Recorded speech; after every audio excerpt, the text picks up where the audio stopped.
इसरणा गहनं महापरिपुन्ना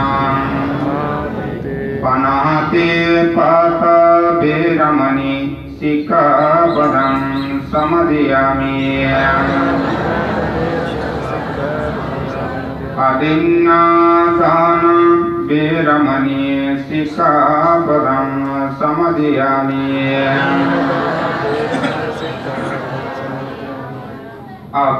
अब्रह्मचर्य बेरमणि सिक्खापदं समादयामि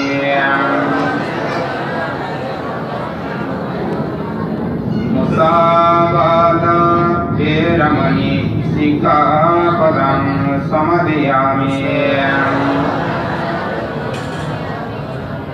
सुरामेरय मज्जपमादठाना बेरमणि सिक्खापदं समादयामि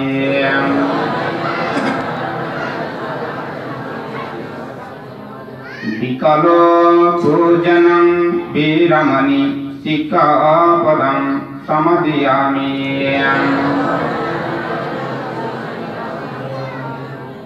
नचागीत वादित विसुपादस्सन मलगन्ध विलेपन धारण मण्डन विभूषणटान बेरमणि सिक्खापदं समादयामि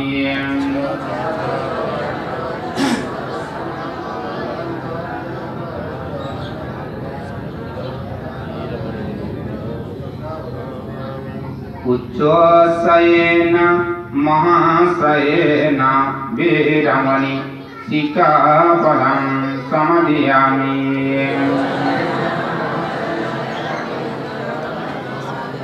साधु साधु साधुमं किसरन सद्दिं अष्टंग उपशतशिलं धम्मं साधुकं सुरक्षितं कृत्वा अपमदेन शिलं सम्पदेत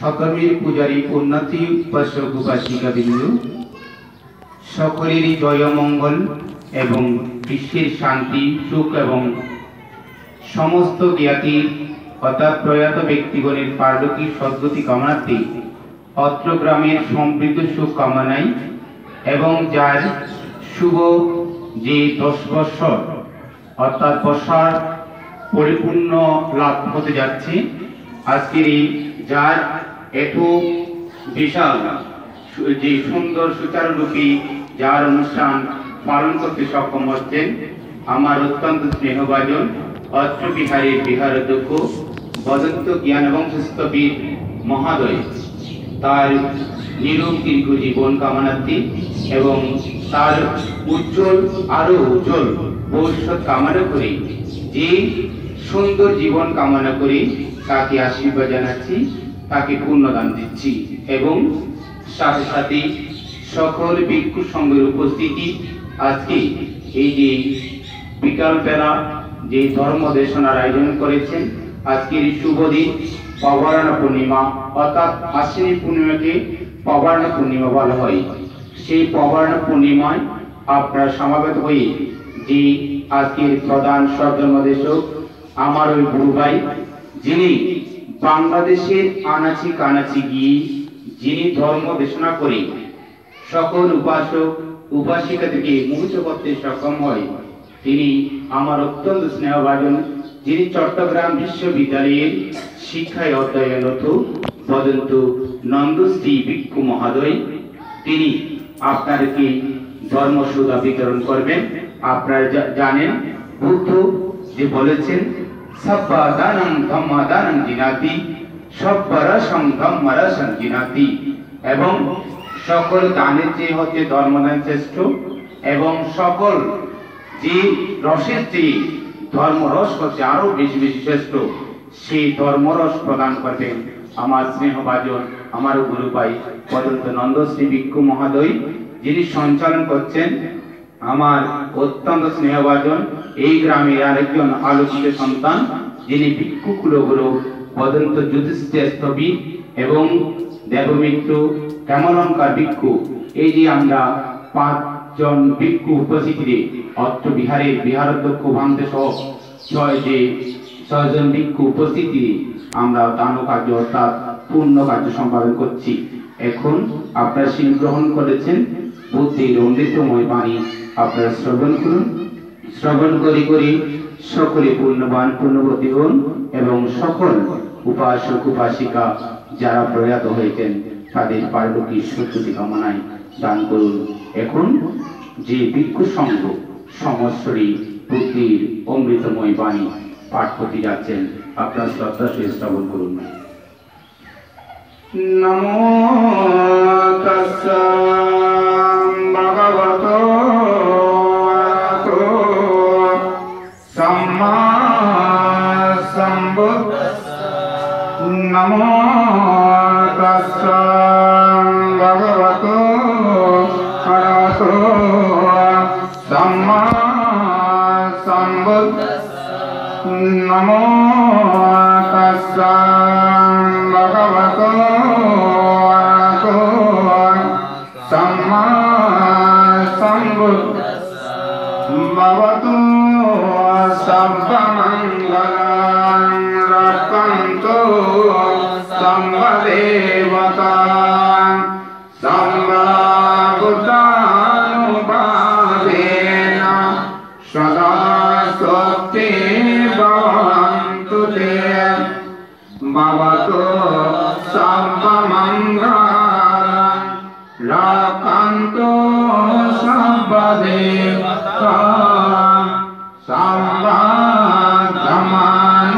সর্বধর্মানুভাবেন সদা স্বস্তি ভবন্তু তে।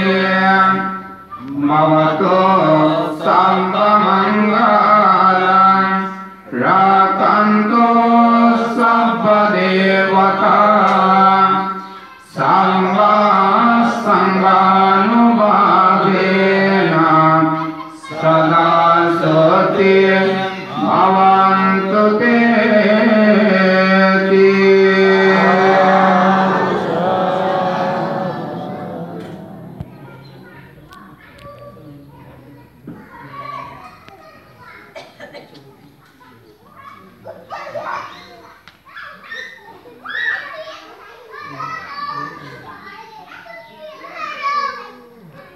ধর্মপ্রাণ উপাসক উপাসিকাগণ, এতক্ষণ পর্যন্ত আপনারা শিলে প্রতিষ্ঠিত হয়ে প্রত্যেকেই শিলাবান এবং শিলাবতী হয়েছে।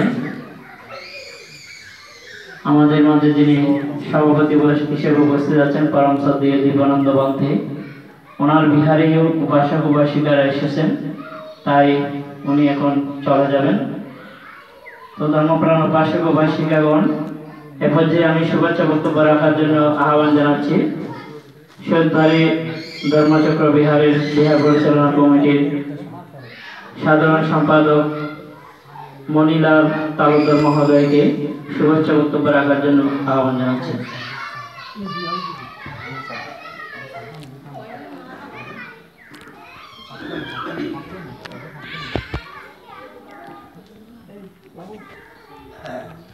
তো হবে দাহার ভিক্ষু জুঞ্জতি বুদ্ধ শাসনে সো ইমং লোকং ভবাসতি অপো অপো মুক্ত চন্দিমা।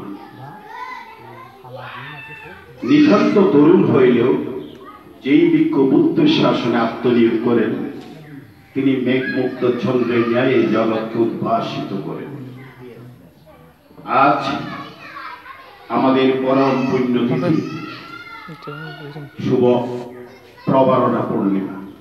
এই শুভ প্রবারণা পূর্ণিমা তিথিকে উপলক্ষ করে দিনব্যাপী পূর্ব রাজানগর শান্তিনিকেতন বৌদ্ধ বিহারের উপাসক উপাসিকা দায়ক দায়িত্ব কর্তৃক এই যে আয়োজন, সারাদিন ব্যাপী যে আয়োজন করেছেন, তোর জন্য আমি আমার অন্তরের অন্তঃস্থল থেকে এবং শহীদবাড়ি ধর্মচক্র বিহার পরিচালনা কমিটির পক্ষ থেকে আন্তরিকভাবে ধন্যবাদ এবং কৃতজ্ঞতা প্রকাশ করছি। আজকের এই মহতী অনুষ্ঠানের পুণ্যময় সভার পরম শ্রদ্ধাভাজন সভাপতি সাতগড়িয়াপাড়া শান্তিকুঞ্জ বিহারের বিহারাধ্যক্ষ বদন্ত দীপানন্দ থেরো, প্রধান ধর্মদেশক হিসেবে উপস্থিত আছেন শহীদ বাড়ি ধর্মচক্র বিহারের অন্তেবাসী ভিক্ষু তথা উপ-অধ্যক্ষ শ্রীমৎ নন্দশ্রী ভিক্ষু, যাকে উপলক্ষ করে আজকের এই আয়োজন। এই বিহারেরই অধ্যক্ষ বদন্ত জ্ঞানবংশ থেরো উপস্থিত আছেন লেলাঙ্গাখিলা তথা মোহাম্মদপুর শালবন বিহারের অধ্যক্ষ বদন্ত দেবময় ভিক্ষু এবং এই রাজানগরের অন্য একটি বিহার সোনারগাঁ লঙ্কারাম বিহারের বিহারাধ্যক্ষ শ্রীমৎ ক্ষেমালঙ্কার ভিক্ষু। তারা বিশেষ অতিথির আসন অলঙ্কৃত করেছেন। আমি আমার অন্তরের অন্তঃস্থল থেকে বিনম্র শ্রদ্ধা এবং বন্দনা নিবেদন করছি। আপনারা যারা এই সুনন্দ কর্মযজ্ঞে উপস্থিত হয়ে বান্তের প্রতি শ্রদ্ধা নিবেদন এবং আজকের এই দিনকে সুন্দরভাবে প্রতিপালন করার মানসে যারা উপস্থিত হয়েছেন, আমি আমার শ্রদ্ধা অভিবাদন জ্ঞাপন করছি আপনারা সকলকে। আমি শুনে খুবই সুখী হলাম, সবাই অষ্টশীল গ্রহণ করেছেন, অষ্টশীলে দীক্ষা গ্রহণ করেছেন। তো আজকে প্রবারণা পূর্ণিমা দিন। আমাদের প্রধান ধর্মদেশক সদ্ধর্মদেশক যিনি উপস্থিত আছেন উনি বলবেন। বৌদ্ধ ধর্মে তার তিথিগুলা, ধর্মীয় আচার অনুষ্ঠানগুলা পূর্ণিমা ভিত্তিক, তিথি ভিত্তিক। যেমন আমাদের বৈশাখী পূর্ণিমা, আষাঢ়ী পূর্ণিমা, ফাল্গুনী পূর্ণিমা, প্রবারণা পূর্ণিমা তথা আশ্বিনী পূর্ণিমা। আশ্বিনী পূর্ণিমা আশ্বিন মাসে হয় বলে আশ্বিনী পূর্ণিমা, প্রবারণা পূর্ণিমা। এইভাবে প্রত্যেকটা পূর্ণিমা বা তিথি এক একটা বৈশিষ্ট্য, একটা তাৎপর্য বহন করে। সেই সুবাদে প্রবারণা পূর্ণিমা, প্রবারণা আমরা 3 মাস ব্যাপী আষাঢ়ী পূর্ণিমা থেকে এই আশ্বিনী পূর্ণিমা তথা প্রবারণা পূর্ণিমা পর্যন্ত যেই 3 মাস গৃহীরা বর্ষাবাস, বিভিন্ন আচার অনুষ্ঠান, অষ্টশীল পঞ্চশীল গ্রহণ করেছি, বিহারে গিয়েছি। 3 মাস ভিক্ষুর সাথে যোগাযোগ সান্নিধ্য ছিল, শারীরিকভাবে মানসিকভাবে প্রতিদিন বা প্রতিটি তিথিতে, অষ্টমী, পূর্ণিমা, অমাবস্যা তিথিতে আন্তের সাথে বিহারের সাথে সবার একটা যোগ সান্নিধ্য ছিল। সেই সুবাদে আষাঢ়ী প্রবারণা পূর্ণিমা 3 মাস ব্যাপী আমরা অনুষ্ঠান করে ভিক্ষুর অনুষ্ঠান করেছেন। আমরা গৃহেরও বিভিন্নভাবে যারা 3 মাস পর্যন্ত অষ্টশীল রক্ষা করেন, এইরকম উপাসক উপাসিকাও আমাদের মধ্যে আছেন। আজকে তার পরিসমাপ্তি। তো প্রবারণা আমরা 3 মাস পর্যন্ত কি করলাম, 3 মাস পর্যন্ত ভিক্ষুসক কি করলেন? প্রবারণা মানে বারণ করা, যেটা অন্যায়, যেটা দুর্বিষহ, যেটা অগ্রহণযোগ্য, পরিত্যাজ্য, সেটাকে বারণ করা, পরিত্যাগ করে যেটা গ্রহণ করা সেটাকে গ্রহণ করা নাম হচ্ছে প্রবারণা। গ্রহণ করা আবার বারণ করা। গ্রহণ করলাম কি, আমরা শিলে দীক্ষা গ্রহণ করেছি, 3 মাস পর্যন্ত আমরা অষ্টশীল পঞ্চশীল গ্রহণ করেছি, বিহারে এসেছি, পুণ্য দানাদি পুণ্য কর্মাদি আমরা সম্পাদন করেছি। সেই পুণ্য কর্ম আজকে এখানে যারা উপস্থিত হয়েছি বা বাড়িতে আছেন, বয়োজ্যেষ্ঠ আছে, বয়োকনিষ্ঠ আছে, আমার দোষ ত্রুটিগুলো আমার বয়স্ক যারা আছে তাদের কাছে আমি ক্ষমা সুন্দর দৃষ্টি আকর্ষণ করবো, ক্ষমা প্রার্থনা করবো।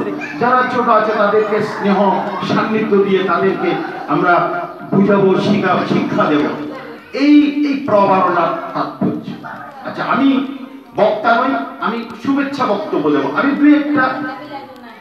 দুই একটা কথা বলেই আমার বক্তব্যটা শেষ করব। আজকে সকালে আমাদের আসার কথা ছিল, কিন্তু দুর্ভাগ্যবশত এটা প্রোগ্রামের একটু ব্যতিক্রম ঘটাতে আমরা সকালে আসতে পারিনি। তোর জন্য আমরা ক্ষমা সুন্দর দৃষ্টি আকর্ষণ করছি। আচ্ছা, এখন বলুন প্রবারণা। আমরা কালকে থেকে কি শুরু হবে? কালকে থেকে কি শুরু হবে? কঠিন চিবর দান। আচ্ছা, কঠিন চিবর আমরা কাকে দান করব? বান থেকে। কোন বান থেকে দান করব? এই বান থেকে বিহারে অধিষ্ঠান করে স্যার। হ্যাঁ, সেই বিহারের বান থেকে কঠিন চিবর দান করব। সেই বিহারের বান থেকে যেই বিহারে, আচ্ছা যেই বিহারে কঠিন জীবন বা যেই বিহারে প্রতিষ্ঠান করেননি তাকে কি কঠিন জীবন দান করা যায় না? কেন যাবে না?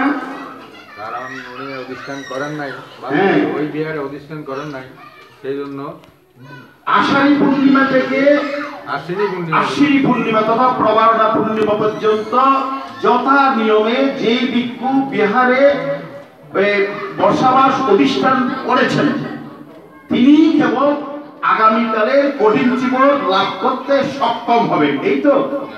আচ্ছা, কোন কারণে যদি কোনো ভিক্ষু আষাঢ়ী পূর্ণিমাতে বর্ষাবাস অধিষ্ঠান করতে পারেননি, শারীরিক অসুস্থতার কারণে বা তার অনুপস্থিতির কারণে যদি আষাঢ়ী পূর্ণিমা তিথিতে বর্ষাবাস অধিষ্ঠান করতে না পারেন, তিনি তারপরে পূর্ণিমা, আষাঢ়ী পূর্ণিমার পরে শ্রাবণী পূর্ণিমা থেকে কার্তিক পূর্ণিমা, এরপরে কার্তিক পূর্ণিমা আসবে, এই 3 মাস অধিষ্ঠান করেছেন, তিনি কি জীবন পারবেন না? তিনি কি কঠিন জীবন পাবেন না? তিনি কিন্তু কঠিন জীবন পাবেন না।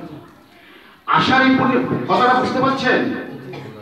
যিনি আষাঢ়ী পূর্ণিমা থেকে আজকে প্রবারণা পূর্ণিমা তথা আশ্বিনী পূর্ণিমা পর্যন্ত যথা নিয়মে বর্ষাবাস অধিষ্ঠান করতে সক্ষম হয়েছেন, তিনি কেবল আগামীকাল থেকে শুরু হওয়া 1 মাস ব্যাপী কঠিন জীবন লাভ করতে পারবেন। আর যিনি কোনো কারণে হয়তো বিহারে অনুপস্থিত ছিলেন অথবা শারীরিক অসুস্থতার কারণে যিনি আষাঢ়ী পূর্ণিমাতে ধরতে পারেননি, বর্ষাবাস অধিষ্ঠান করতে পারেননি, তিনি তার পরের পূর্ণিমা অর্থাৎ শ্রাবণী পূর্ণিমা থেকে শুরু করে আগামী কার্তিক পূর্ণিমা পর্যন্ত 3 মাস অধিষ্ঠান করবেন। তিনি কিন্তু কঠিন জীবন পাবেন না, তিনি পাবেন শুধু একটা জীবন, সেই জীবনটা সঙ্গদান করতে পারবে, আত্মপরিষ্কার দানও করতে পারবেন দায়িকারা, কিন্তু তিনি কঠিন জীবন লাভ করতে পারবেন না। বুঝতে পারছেন? তাইলে কঠিন জীবনের এত মাহাত্ম্য কেন? কঠিন জীবন অন্যান্য সব দান বিনয়ের বহির্ভূত। আপনি একটা জীবন দান প্রতিদিন করতে পারেন, প্রতি সপ্তাহে করতে পারেন জীবন দান, কিন্তু কঠিন জীবন হবে না। আপনি অষ্টপরিষ্কার দান করতে পারেন, কঠিন জীবন কিন্তু বিনয়ের সাথে সরাসরি সম্পৃক্ত। এই কারণে কঠিন জীবন দানের মাহাত্ম্য স্বয়ং বুদ্ধই বলেছেন,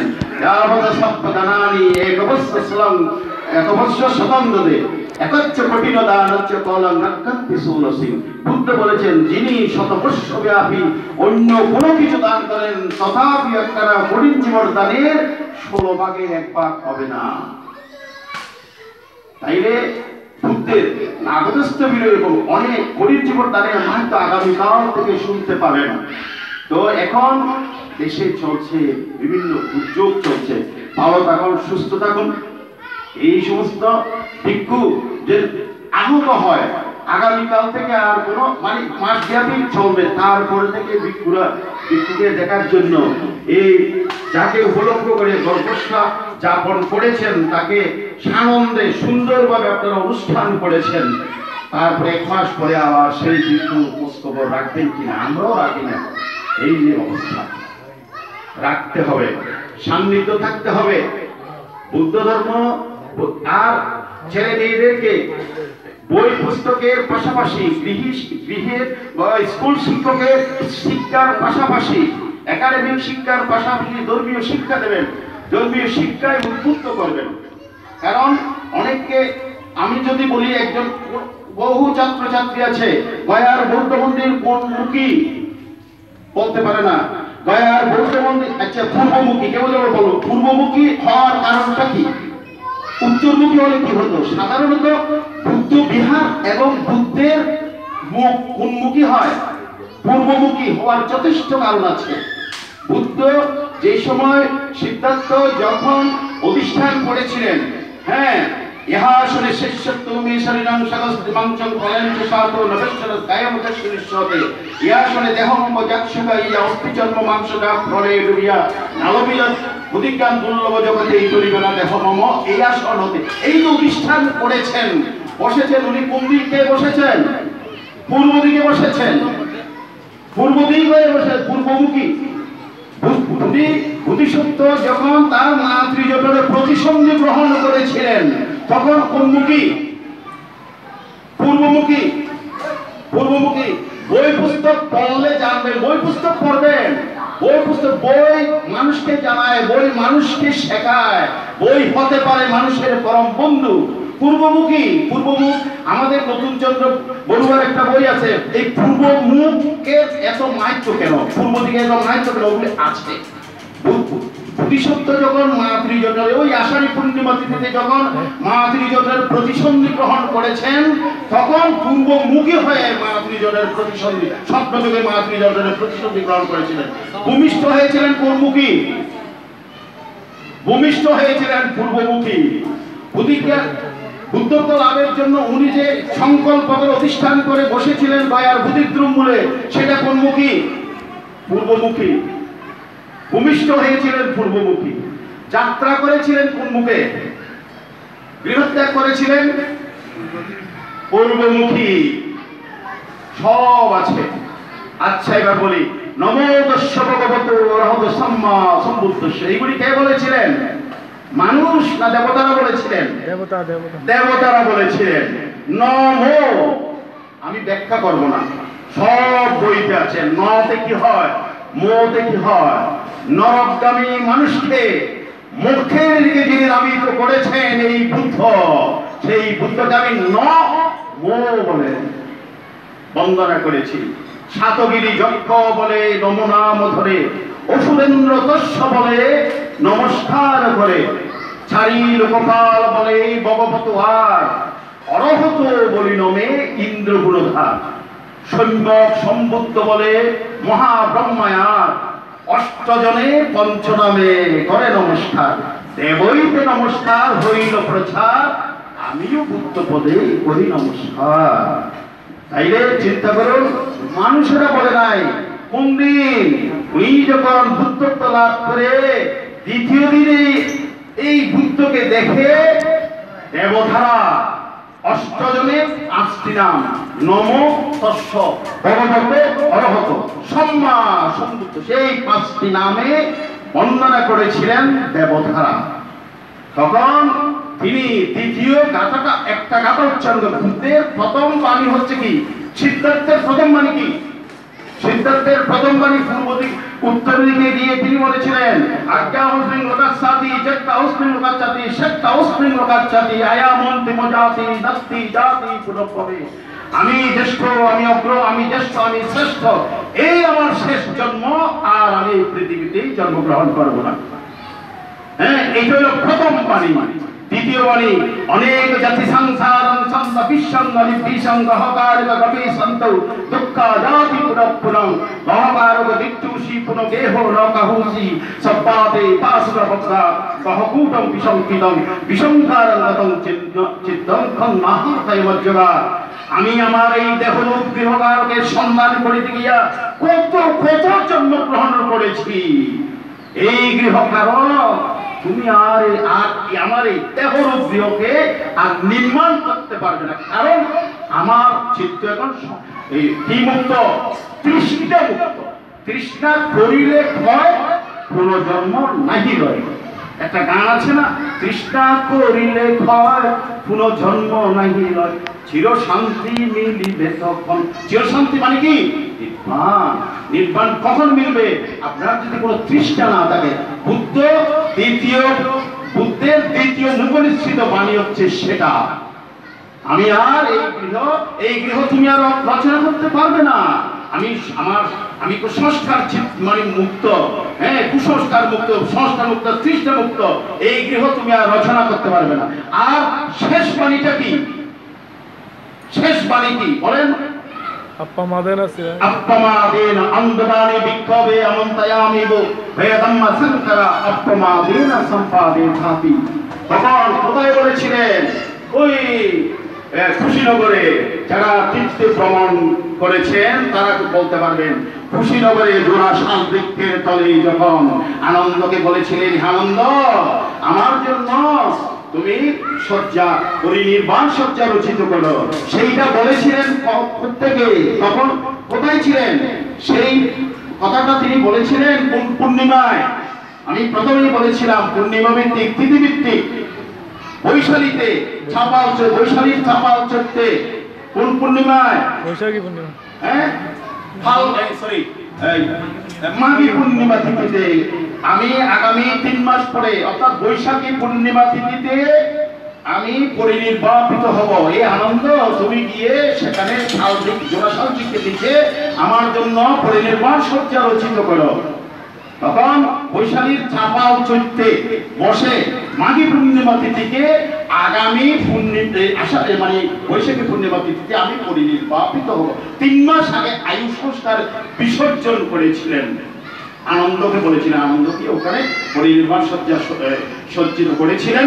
ওখানে শায়িত অবস্থায় যখন মানে পরিনির্বাপিত হবেন, সকলে ক্রন্দনরত কাছে আনন্দ কাঁদিও না, আত্মাদীপা বিহারতি আত্মসরণা আনাইয়াসরণা। তুমি নিজের দিক নিজে জানো, নিজেকে জানো, তোমার অন্য কেউ নাই, তোমার দিক জ্বালাবার জন্য অন্য কেউ নাই, তোমার দিক তোমাকেই জ্বালতে হবে, তোমার পর তোমাকেই অনুসরণ করবে, ক্রন্দন করো না। সেই সময়ই তিনি বলেছিলেন অন্ধধারী বিক্ষোভে আমন্ত্রয়ামিব বেদম্মা শঙ্করা অপমাদিনা সম্পাদিতাতি। সবকিছু ঋদ্ধ, সবকিছু অসার, হ্যাঁ, অপ্রমাদের সাথে সবকিছু সম্পন্ন করে। এটা হলো শেষ বাণী বলে তিনি শেষ একজন শিষ্য ছিলেন। এটা সুভদ্র নামক শেষ শিষ্যকে শিষ্যত্বে বরণ করে তিনি পরিনির্বাপিত হয়েছেন। সেই কথাগুলি আমরা ধারণ করতে হবে, প্রত্যেক পূর্ণিমা সম্পর্কে পড়তে হবে, বুঝতে হবে, বুঝাতে হবে। I to die, you to live, which is better God knows. আমাদের এখন শ্মশানে চলে গেছে, একবার শ্মশানে আমরা যারা যাদের চুল পেকে গেছে, আর বেশি দিন নাই। এই পরিমল বাবুকে হয়তো আগামী বছর দেখবো না, আমাকে হয়তো দেখতে পাবো, কিন্তু যারা ভবিষ্যৎ আছে তাদেরকে শিখাবেন আর বিহারে আসতে বলবেন। এখন তো মোবাইলে টুক লাগে, মোবাইলে ফান করে বলতে অমুক দিন আমার বাবার তিথির সময় 10 জন ভিক্ষু নিয়ে আপনি আসবেন। ভবিষ্যৎ 10 বছর পরে ভিক্ষু বন্দনা ছেলেরা জানবে না, কারণ বিহারি কখন আসবে না, বুদ্ধ বন্দনা করবে, ভিক্ষুকে বন্দনা করবে না, ফান করবে না। মোবাইলের দ্বারা সব একজন ভিক্ষুকে ফান করে, উনি 10 জনকে নিমন্ত্রণ করেন অমুক দিন অমুক জায়গায় যেতে হবে। আর ছেলেরা এখানে এসে ভিক্ষু বন্দনাও করবে না, বুদ্ধ বন্দনাও করবে না। করবে কি? এগুলো প্রাসঙ্গিক কথা, কিন্তু যুক্তিযুক্ত। যাক, আমাকে আজকে এই একজন মহৎ কর্ম, আমি যেই কথাটা বলেছিলাম, নিতান্ত তরুণ হইল যেই ভিক্ষু বুদ্ধ শাসনে আত্মনিয়োগ করেন, তিনি মেঘমুক্ত চন্দ্রের ন্যায় এই জগৎকে উদ্ভাসিত করেন। আজকে পূর্ণিমার চাঁদ, আজকে প্রবাহটা পূর্ণিমার চাঁদ দেখবেন কি সুন্দর, সেই রকম চন্দ্রালোকিত রাতের মতো এই সমস্ত ভিক্ষু আমাদের এই বৌদ্ধ শাসনকে, বুদ্ধের শাসন, বৌদ্ধ ধর্মকে ওনারাই পরিচালিত করবেন, রক্ষা করবেন। ভিক্ষু যদি না থাকে, কাকে আমরা স্বয়ং দেব? আমার বাবা মার চিকিৎসা তো কে করবে? বুদ্ধ বলে কাকে প্রণাম করব? এই অল্প বয়সের ভিক্ষু 10 বছর আশীর্বাদ করবেন, আপনাদের আশীর্বাদও তাদের দরকার আছে। তাদের আশীর্বাদ যেমন আপনাদের দরকার, আমাদের আপনাদের আশীর্বাদও ভিক্ষুদের দরকার আছে। তারা যদি বয়স্ক না হন, তারা যদি বয়োবৃদ্ধ না হন, আমাদেরকে রক্ষা করবে, শাসন শাসনকে রক্ষা করবে। এই আশাবাদ ব্যক্ত করে আবারও আজকের নন্দিত ভিক্ষু ব্যক্তিত্ব, যাকে উপলক্ষ করে আপনারা এই সুনন্দ কর্মযোগের আয়োজন করেছেন, আমি আপনাদেরকে ধন্যবাদ, কৃতজ্ঞতা জানাচ্ছি। তার চরণে চরণ কমলে আমার সশ্রদ্ধ চিত্তে বন্দনা নিবেদন করে আপনাদের আমাকে দুটি কথা বলার সুযোগ দেওয়াতে আমি আয়োজকদের কাছে কৃতজ্ঞতা জানিয়ে, অন্তরের অন্তঃস্থল থেকে কৃতজ্ঞতা জানিয়ে আমার শুভেচ্ছা বক্তব্য আমি এখানেই শেষ করছি। বাইরে 2-4টা কথা বলছি, যদি এলোমেলো হয়ে থাকে, কারো যদি সমালোচনা না করে, এগুলি রক্ষা করার জন্য, জানার জন্য, হ্যাঁ, এটা সবিনয়ে ক্ষমা প্রার্থনা করে আমি আমার শুভেচ্ছা বক্তব্য এখানে শেষ করছি। জগতের সকল প্রাণী সুখী হোক। তালুকদার মহোদয়কে সুন্দর ধর্ম আলোচনা করার জন্য ধর্মপ্রাণ উপাসক উপাসিকাগণ এ পর্যায়ে শুভেচ্ছা বক্তব্য রাখার জন্য আহ্বান জানাচ্ছি সোনারগাঁও শান্তিনিকেতন বিহারের বিশেষ উপাসক মাস্টার শান্তি বড়ুয়া মহোদয়কে শুভেচ্ছা বক্তব্য রাখার জন্য আহ্বান জানাচ্ছি। প্রথমে আমি সেই মহাগামী কথাগত বক্তব্যে বন্দনা জানাচ্ছি। বন্দনা জানাচ্ছি আজকের মঞ্চে উপবিষ্ট শ্রদ্ধেয় খন্ডের এবং দর্শক আসলে আমি কোনো বক্তা নই, যখন বন্ধে এখানে দু একটা কথা বলছে তখন না বলে পাচ্ছি না। এই প্রবারণা সম্বন্ধে আমার বক্তা অনেক কিছু বলে গেছেন, অনেক ধর্মীয় কথা বলে গেছেন, বাইরে তো আর কিছু বলার নেই। প্রবারণা আসলে প্রকৃষ্টভাবে ধারণ করা, ভালো কিছুকে গ্রহণ করা আর খারাপ কিছুকে ত্যাগ করা। আগামীকাল থেকে যে পরিচিবের দান হবে, এই পরিচিবর দানকে একটু অগ্রিম স্বাগত জানিয়ে আমার বক্তব্য এখন শেষ করলাম। সব পেয়ে সত্তা সুবিধা হতো জগতের সকল পানি সুখী হোক। আমি আরেকটা কথা বলিনি,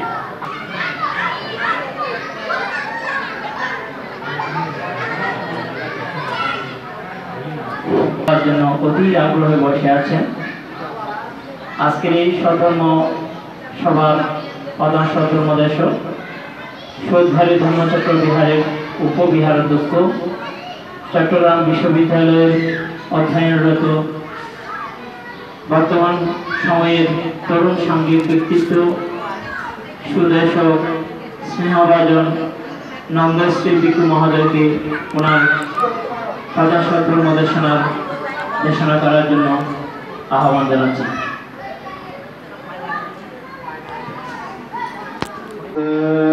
ভগবতু অরহতু সম্মা সম্বুদ্ধস্স নাহি ধম্মো অধম্মো চ উভস্তমো বিপাকিনো অধম্মং নিরয়ং নীতি ধম্মো পাপোতি সুগতিং উত্তানেন প্রমোদেন সংযমেন দমেন চ দীপং করিয়তমেদবিং ইয়াগো নাবিকিরতি এতেন সচ্চবদ্ধেন ওতুতে জয়মঙ্গল।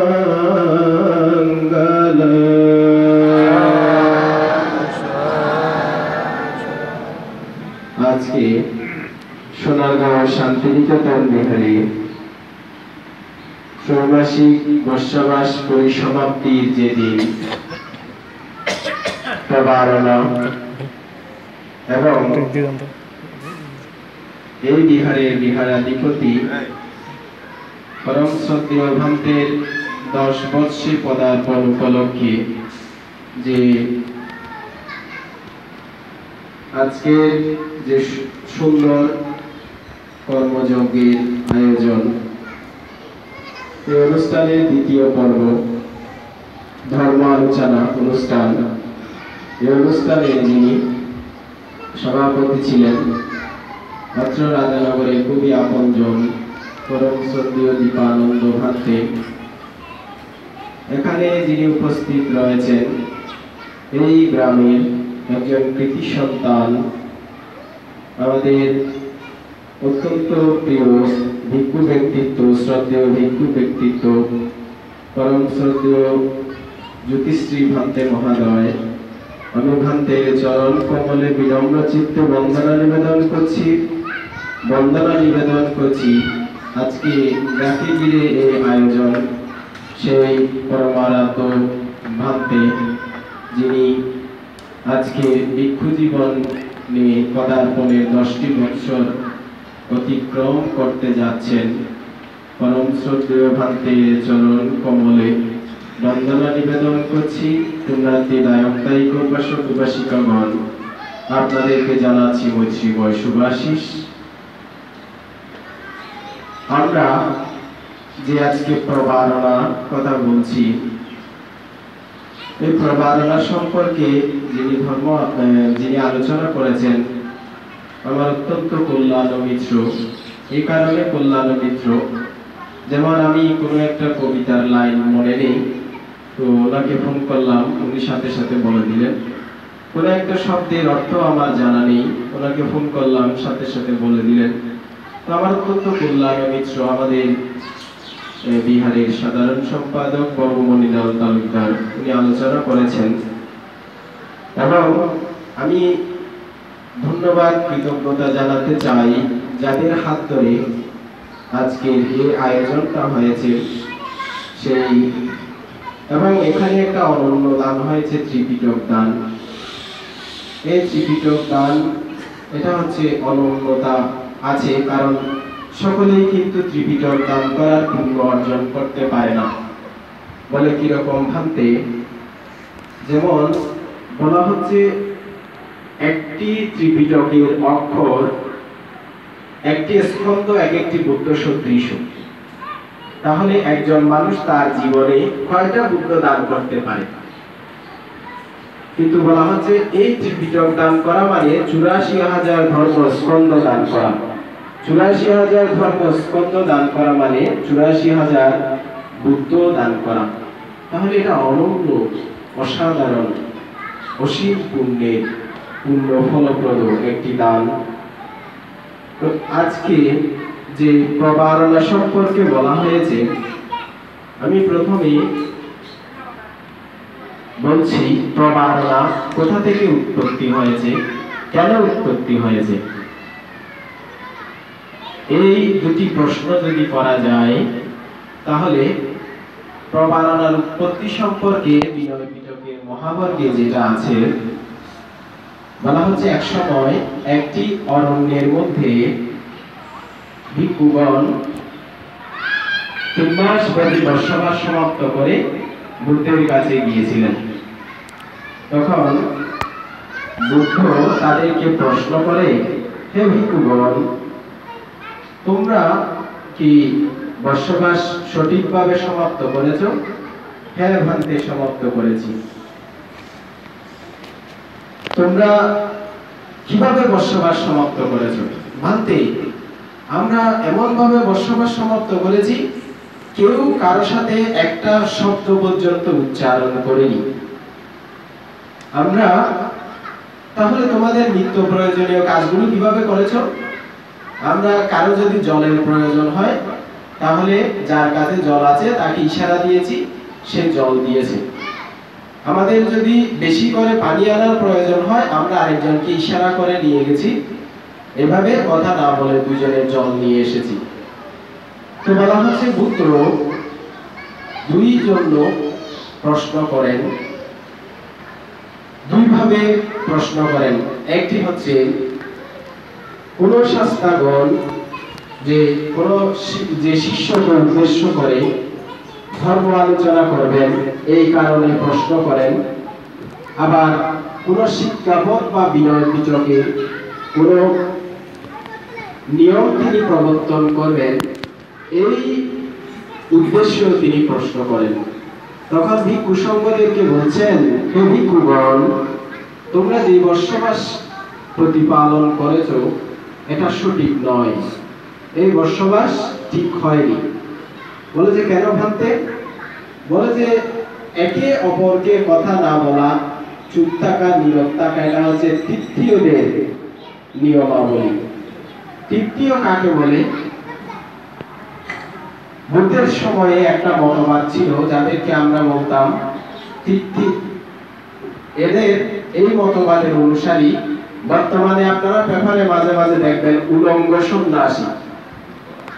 এই উলঙ্গ সন্ন্যাসীদের পূর্বধারা ছিল কিন্তু এই তৃতীয়গণ, তৃত্বিকগণ। তো বলা হচ্ছে তোমরা তৃত্বিকদের মতো বসবাস ধারণ করেছ। বলে যে হে ভিক্ষুগণ, আমি অনুজ্ঞা প্রদান করছি, তোমরা আজ হতে প্রবারণা করবে। এখন ভিক্ষুদের মনে প্রশ্ন উৎপন্ন হয়েছে, মানে আমরা প্রবারণায় কি বলবো?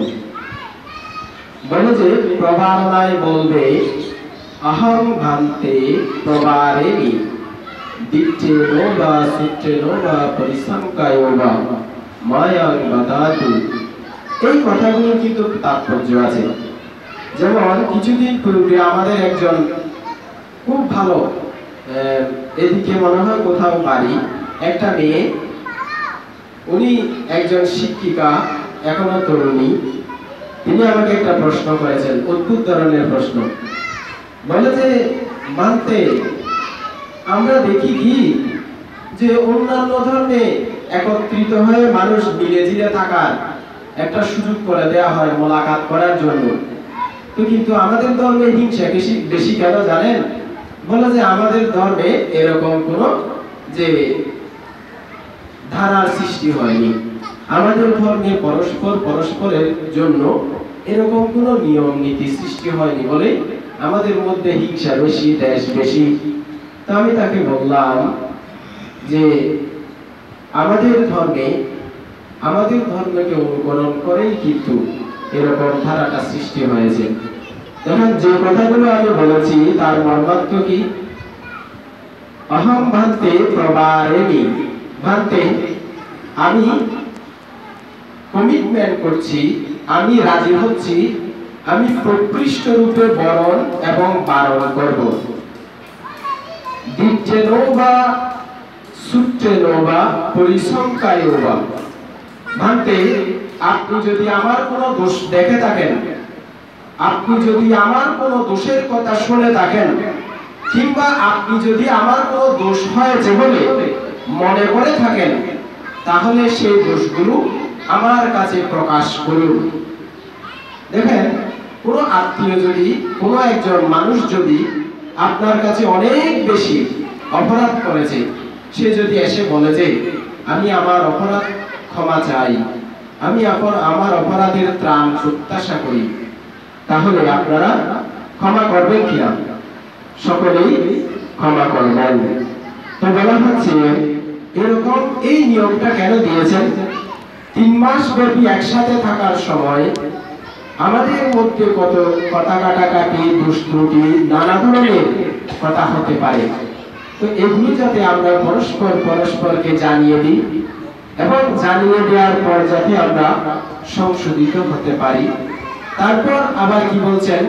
পাশ্চান্তু পটিকারিস্থামি, আমরা যাতে নিজেরা দেখে সংশোধিত হয়ে আমার সঠিক প্রতিপন্ন বা প্রকৃষ্ট উপায়ে আমার জীবনটাকে আমি দোষমুক্ত হয়ে পরিচালিত করতে পারি।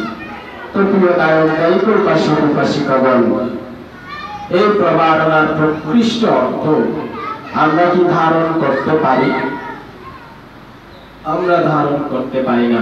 বলে বলতে কিরকম? আমি একটা উপমা দিচ্ছি। আমরা একটা গৃহে গিয়েছিলাম পাহাড়তলি গ্রামে। এক ভাই আজকে সঙ্গদান করেছে, তার 2 দিন পরে আরেক ভাই সঙ্গদান করছে। আমি স্বাভাবিকভাবে দ্বিতীয় ভাইকে প্রশ্ন করেছিলাম যে আপনারা 2 ভাই 2 দিন সঙ্গদান করেন কেন? বলে যে আমার ভাই, সে তার এই ভাই বলে এই ভাইয়ের দোষ, এই ভাই বলে এই ভাইয়ের দোষ। আমরা যখন প্রথম দিন গিয়েছি দেখেছি ছোট ভাইয়ের দরজাটা তালা লাগানো। সে কোথায় গিয়েছে? বউ স্ত্রী পুত্র নিয়ে বেড়াতে চলে গিয়েছে। দ্বিতীয় সঙ্গদানে যখন আমরা গিয়েছি বড় ভাইয়ের দরজা তালা লাগানো। বড় ভাই কোথায় গিয়েছে? স্ত্রী পুত্র নিয়ে বেড়াতে চলে গিয়েছে, যাতে ওই ছোট ভাইয়ের সঙ্গদানে অংশগ্রহণ করতে না হয়।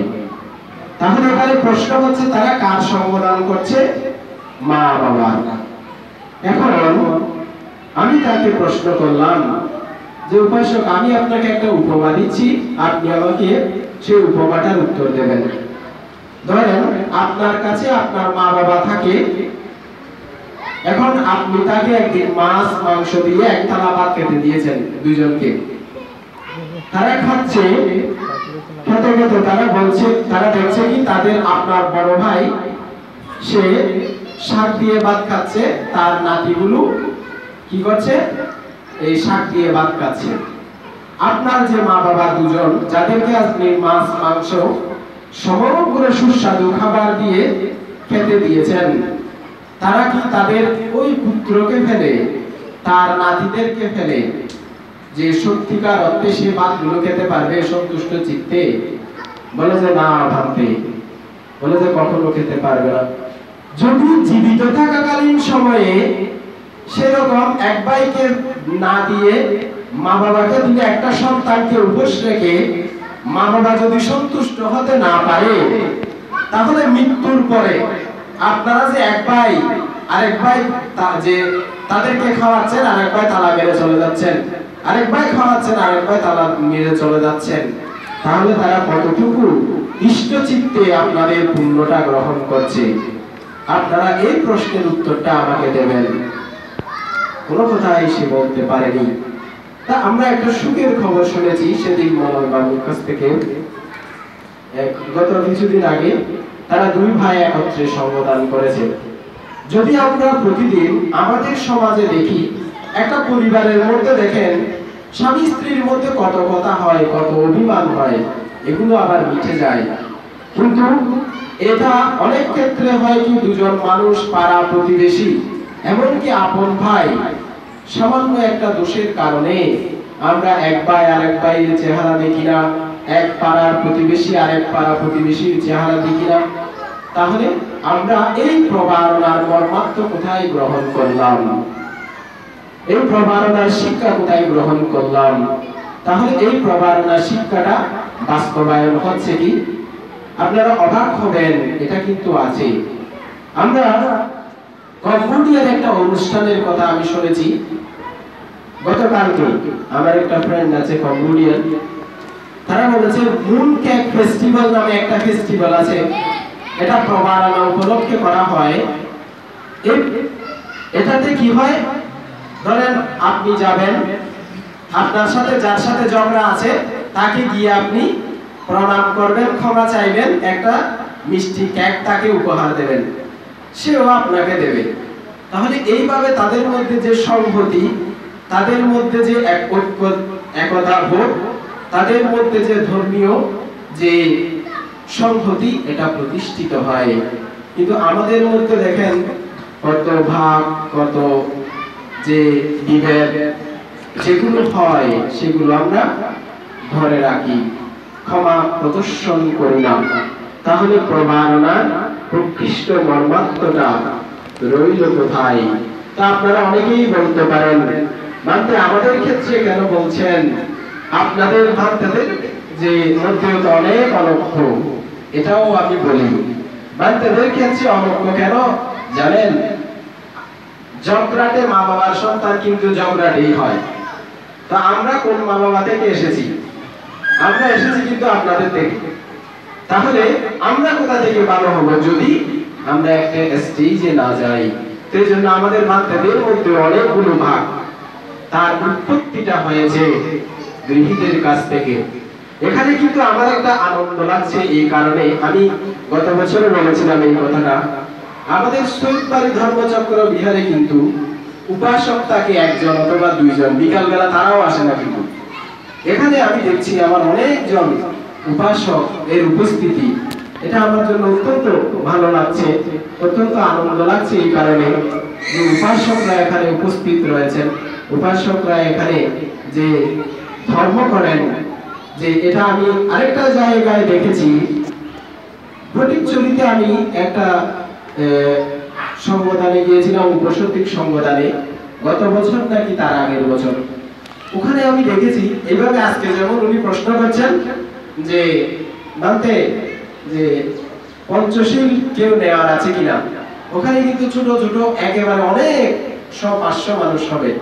কিন্তু ওই উপাসক বলছেন, বড় মানতে বলছেন যে আপনি যে অষ্টশীল প্রার্থনা করে শুরু করেছেন, এখানে পঞ্চশীল নেওয়ার মানুষ আছে না? সবাই বলছে কি আমরা সবাই অষ্টশীলধারী, মানে কেউ পঞ্চশীল নেবে না।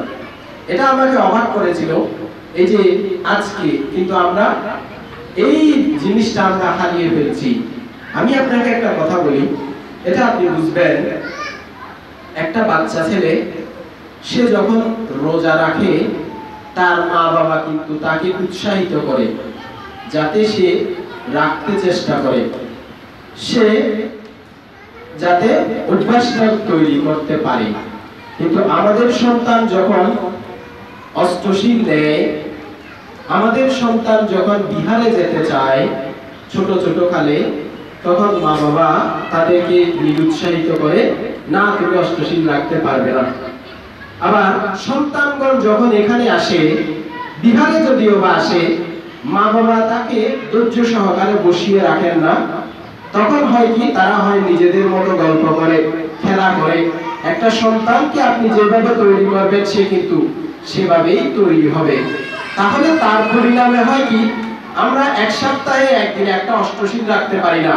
আমাদের স্কুল কলেজের ছেলে মেয়েরা কিন্তু যে ইসলামে দেখেন, তারা স্কুলে করে পরীক্ষাও দেয় কিন্তু রোজা রেখে, সেখানে তো তার অসুবিধার সৃষ্টি হচ্ছে না, কিন্তু আমার অসুবিধার সৃষ্টি হয়। একদিন মাত্র এক সপ্তাহে রাখে, এখানে আমরা রাখতে পারি না। তাই আমি বারংবার বলি যে আমরা বাঙালিরা কোন হাত সবচেয়ে বেশি ব্যবহার করি, সেটা হচ্ছে অজুহাত।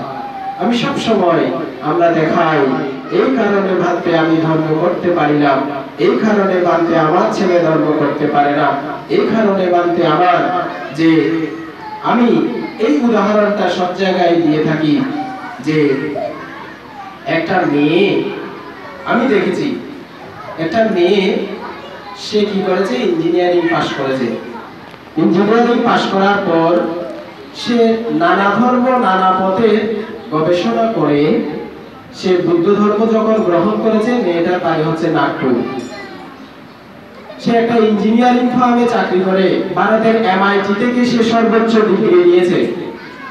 সে মেয়েটা তার অফিসে একটা এগ্রিমেন্ট করেছে, যখন চাকরি নিচ্ছে বলেছে আমার সাপ্তাহিক ছুটির প্রয়োজন নেই, কিন্তু আমি যখন আমার ধর্মীয় অনুষ্ঠান হবে তখন আমাকে ছুটি দিতে হবে। এটা তার সাথে এগ্রিমেন্ট। সে সাপ্তাহিক কোনো ছুটি নেয় না, কিন্তু অষ্টশীল রাখার জন্য সে ছুটি নেয়, সে ধর্মীয় অনুষ্ঠানে যোগদান করার জন্য ছুটি নেয়। তো এই কথাটা আমি কখন জেনেছি, দুর্গা পূজা উপলক্ষে, দিওয়ালি উপলক্ষে যখন তাদের ইন্ডিয়াতে ছুটি হয়, তাকে আমি প্রশ্ন করেছিলাম তুমি কোথায়, সে বলে যে অফিসে। আমি বললাম কেন, বলে যে আমার অফিস করতে হয় বন্ধের দিনে। কি কারণে, বলে যে ভাবতে আমি এই বলি যে আমি অষ্টশীল নেওয়ার জন্য কিংবা ধর্মীয় অনুষ্ঠানের জন্য ছুটিগুলো কাটাই, কিন্তু আমি কোনো সাপ্তাহিক ছুটি নেই না। তাহলে আমরা আমাদের যখন ছেলে মেয়েরা স্মার্ট হয়, পড়ালেখা শিখে, তারা যখন একটু জ্ঞানী হয়, তারা ধর্মের থেকে দূরে যায় কেন, তারা একটু যে স্মার্ট হলে ধর্মের দরকার নেই, ধর্মীয় অনুভূতির দরকার নেই, ধর্মের প্রয়োজন নেই। আর যদি যে ধর্ম করে সে কিন্তু পেছন পড়া মানুষ, সে কিন্তু তাকে অনেকে জোয়ানকালে যদি কেউ অষ্টশীল রাখে, বিহারে যায় কোনো ছেলের বউ কিংবা কোনো মেয়ে, তাকে কিন্তু অনেকেই মস্করা করে। এটা হচ্ছে আমাদের সমাজের স্বাভাবিক নিয়ম, এটা আপনারাও শুনে থাকেন। তাই আমি যে কথাটি আবৃত্তি করেছি, এখানে বুদ্ধ বলছেন নাহি ধর্ম অধম্মোচ্ছা উভয়সম নিপাখিব অধম্মং নিরয়ং নেতি ধর্ম প্রাপ্তি সুগতিং। এই জগৎ সংসারে ধর্ম এবং অধর্ম কখনো সমান ফলদায়ী নয়। ধর্ম কি, এখন আমাদের মধ্যে প্রশ্ন উৎপন্ন হতে পারে, ধর্ম কি?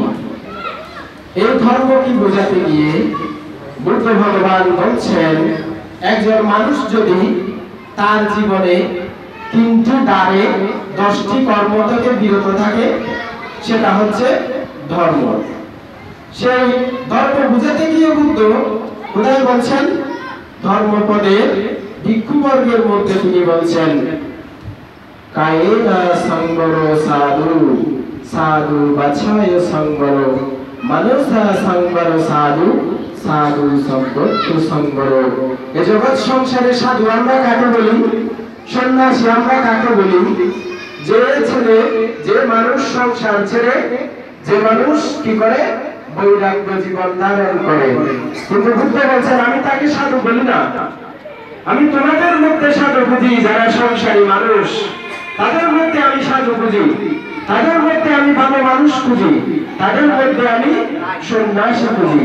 কে বলে যদি কায়েনা সংবর সাধু, তোমার কায় আছে না বাক্য, তোমার যে শরীর, এই শরীরের মধ্যে যদি শরীরের দ্বারা যদি তুমি খারাপ কর্ম থেকে সঙ্গত থাকো, সেটাকে আমি বলি তোমাকে বলবো সাধু। তোমার যে বাক্য আছে না, তোমার বাক্যের মাধ্যমে যদি তুমি খারাপ কাজ থেকে সংগ্রহ যে দূরে থাকো, সেটাকে আমরা বলি সাধু। তোমার যে মন আছে না, মন দ্বারা যদি তুমি খারাপ কর্ম থেকে দূরে থাকো, সেটাকে আমরা বলি সাধু। তাহলে কায়োদার এই যে শরীর দ্বারা কি কি অপকর্ম করা যায়, কি কি অধর্ম করা যায়, সেটা হচ্ছে তিনটির কথা বুদ্ধ বলছেন: প্রাণী হত্যা, চুরি, ব্যভিচার। এখন স্বাভাবিকভাবে আমাদের মধ্যে প্রশ্ন উৎপন্ন হতে পারে, একটা প্রশ্ন স্বাভাবিক করে থাকে, আমার বলা হয় ভাবতে আপনারা প্রাণী হত্যা করতে নিষেধ করেন, কিন্তু আপনারা মাংস খান কেন? আপনারা মাংস তো বন্ধ করেননি।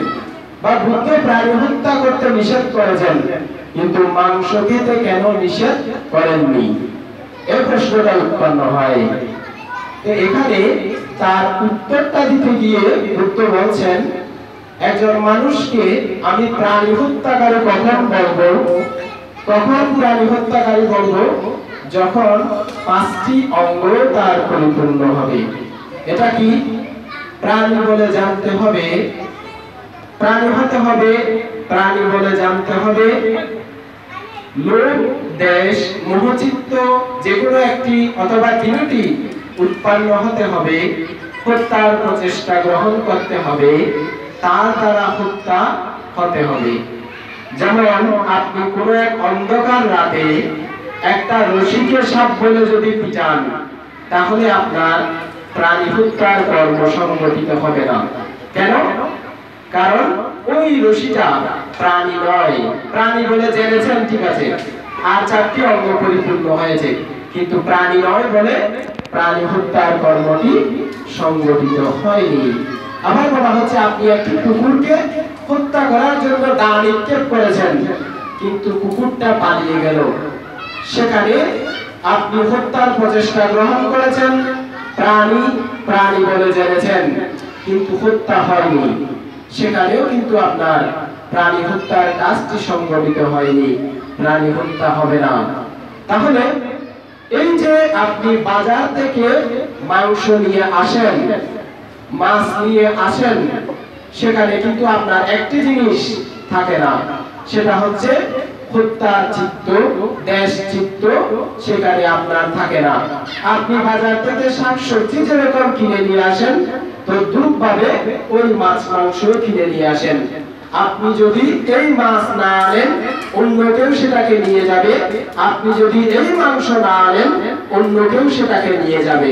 তাহলে এখানে আপনার হত্যার চেতনা নেই বলে, হত্যার ওই প্রাণীর প্রতি বিদ্বেষ চিত্ত উৎপন্ন হয়নি বলে, হয় না বলেই আপনাকে প্রাণী হত্যা করতে নিষেধ করেছেন, কিন্তু মাংস খেতে নিষেধ করেননি। যেমন আমি একটা উপমা দিচ্ছি, আধুনিক আইনের মধ্যে ধরেন দুজন ব্যক্তি, একজন পাগল, সে তীর দিয়ে মেরে একটা মানুষকে হত্যা করেছে। আরেকজন ব্যক্তি, সে অনিচ্ছাকৃতভাবে একটা লাঠি নিয়ে টানাটানি করতে গিয়ে দেখা গেল কি, সে রাগ করে একজন মানুষকে একটা ঘুষি দিয়েছে, তাতে মানুষটা মৃত্যুবরণ করেছে। এখন বিচারকের কাছে যদি দুটি মামলায় নিয়ে যাওয়া হয়, তাহলে যে পাগল সে ইট দিয়ে মেরে হত্যা করেছে, তার কোনো সাজা হবে না। কি কারণ বলেন? এই পাগলটা কিন্তু ইট দিয়ে আক্রমণ করে আপনাকে মেরেছে, কিন্তু তার কোনো সাজা হয়নি। কারণটা কি? এই আধুনিক বিজ্ঞান কিন্তু মেনে নিয়েছে তার চেতনা বা মন, ওই যে মনের মধ্যে হত্যার চেতনাটা নেই, সেজন্য তার শাস্তি হচ্ছে না, সে মানসিকভাবে স্বাভাবিক নয় বলে। আরেকজন ব্যক্তি, সে কোনো কারণে যে হঠাৎ করে একটি ঘুষি দিয়েছে, তার কি হয়েছে? মানুষটা মৃত্যুবরণ করেছে। কিন্তু ঘুষি দিলেও সে হয়তো বলবে যে আমি হত্যার চিত্ত হয়নি, দুষ্টমি করতে করতে একটা ঘুষি দিয়েছি, কিন্তু তথাপি তার শাস্তি হবে। কেন? এখানে তার চেতনাটা উপস্থিত রয়েছে, পরিপূর্ণ মানুষ বলে। তাহলে এই যে দেখেন বুদ্ধের যে শিলগুলো, বুদ্ধের যে বিনয় বিধানগুলো, এটা আধুনিক জগৎ কিভাবে আধুনিক জগতে কার্যকর হচ্ছে, কিভাবে আধুনিক জগতে প্রতিপালিত হচ্ছে